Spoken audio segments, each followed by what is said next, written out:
Eric Edholm's picked players in the crosshairs for all 32 NFL teams, and these are players who are going to be heavily scrutinized heading into the 2012 season.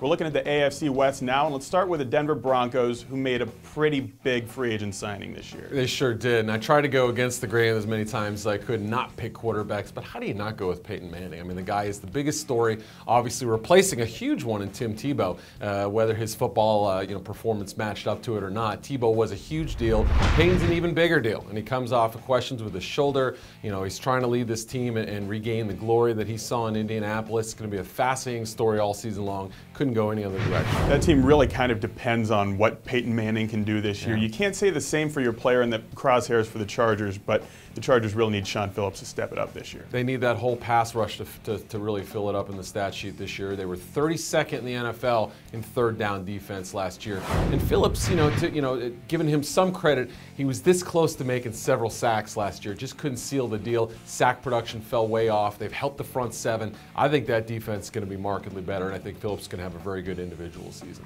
It might help Phillips have a better season in San Diego if he's able to take down somebody in the backfield in Oakland. Yeah, Carson Palmer, not the most mobile of quarterbacks, and it's a whole different situation out there. There's a new regime, Reggie McKenzie, the GM, Dennis Allen, the head coach, aren't necessarily Palmer guys. And they went out and signed Matt Leinart. There's been talk about getting Terrell Pryor maybe involved, so Palmer might have a short window. I don't even know if he'll make it to Week 12 when they go to Cincinnati, his old team. So it's going to be fascinating to see the arc of their season and how long Palmer can make it through.